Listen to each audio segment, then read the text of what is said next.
샬롬, 평안하십니까?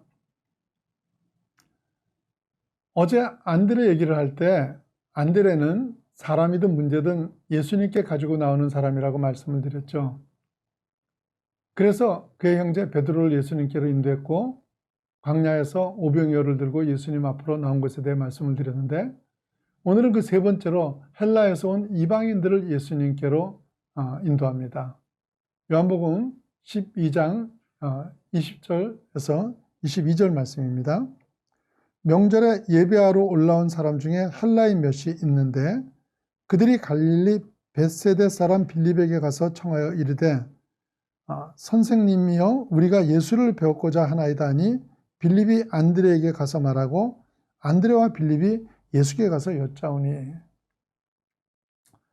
예배 드리러 온 헬라인을 예수께로 인도하는데, 이 사람들이 처음에는 예수님의 제자들 가운데 헬라식 이름을 가진 빌립을 찾아갔죠. 그런데 이 빌립이 그들을 직접 예수님께 소개하는 것이 아니라 안드레에게 데리고 오고 안드레가 빌립과 함께 그 헬라인을 예수님께 소개합니다. 왜 빌립이 직접 헬라인을 예수님께로 데려가지 못한 겁니까? 그는 생각이 많았다는 거죠. 이 이방인들을 예수님께 소개해도 되는지, 그게 혹시 예수님을 곤란하게 하지는 않을까? 내가 책망을 듣지는 않을까? 이런 염려들 때문에 망설인 것입니다. 그런데 안드레는 오병이어 때도 그랬듯이 자기가 생각하거나 판단하지 않습니다. 그것이 사람이 되었던 문제가 되었던 자기가 답을 내는 것이 아니라 무조건 예수님께 가지고 나가는 것이었습니다. 여러분, 기도가 바로 그런 것입니다. 우리가 답을 내고 하나님께 그것을 달라는 게 아니라 내 상황을 그대로 예수님께 가지고 나가는 것이죠. 예수님은 그런 기도를 기뻐하시고 그 기도에 능력을 부어주시는 것입니다. 안드레는 처음에 말씀드린 대로 결코 뛰어난 사람이 아닙니다. 능력도 성격도 절대 튀는 사람이 아니었습니다. 그런데 안드레는 주님께 연결시키는 그것만으로 한계를 뛰어넘는 놀라운 일들을 이뤄낸 것입니다. 전도 가운데 가장 힘든 것이 사실 가족 전도입니다.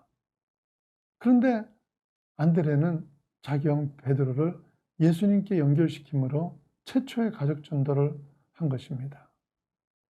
오병이어를 가진 소년을 주님께 연결함으로 이 환경은 도저히 해결할 수 없다며 환경 앞에 굴복하는 인본주의 한계를 뛰어넘게 되고요.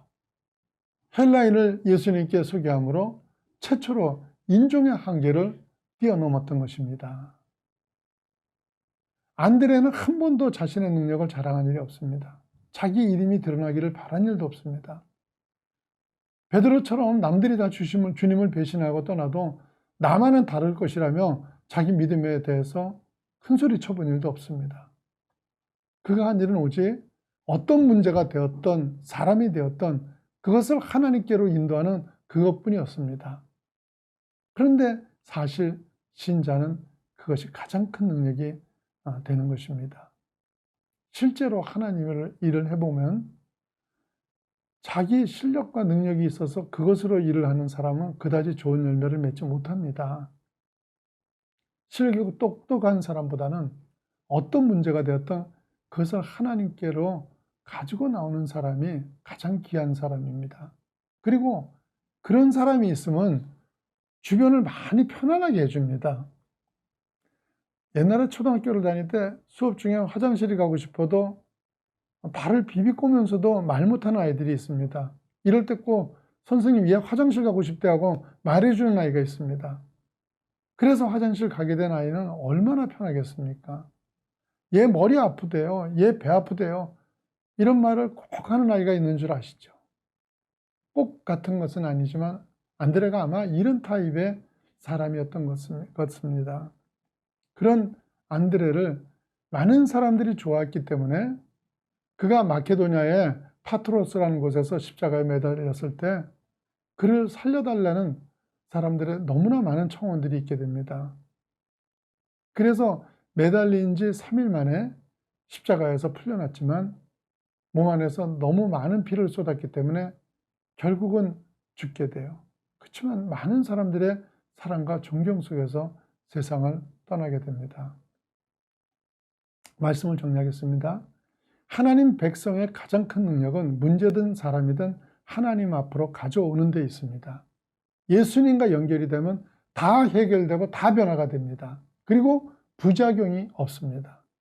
그래서 12제자 가운데 안드레가 가장 실수가 작고 책망을 듣지 않았던 것입니다. 그런데 하나님 앞에 가지고 오실 때 답을 가지고 오는 것이 아닙니다. 오히려 자기 답을 가지고 있으면 더 어렵습니다.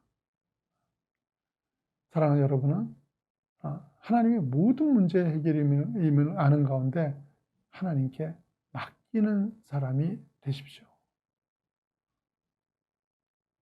미국의 대통령 가운데 20세기 최고의 대통령으로 누구를 꼽는 줄 아십니까?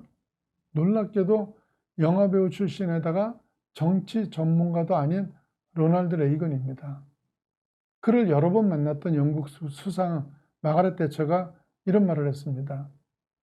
로널드 레이건과 얘기를 해보면 그는 별로 뛰어남이 보이지 않는 사람이라는 겁니다. 그런데 일을 해나가면서 알게 된 레이건의 탁월함은 그가 어떤 문제에 직면했을 때 그 문제를 누구와 상의해야 하는지, 누구에게 맡겨야 하는지를 명확하게 알고 있는 사람이라는 것입니다. 그는 이런 연결시키는 능력으로 인해 강력한 미국을 만들고 세계 질서를 미국 중심의 질서로 재편했다는 평가를 받고 있습니다.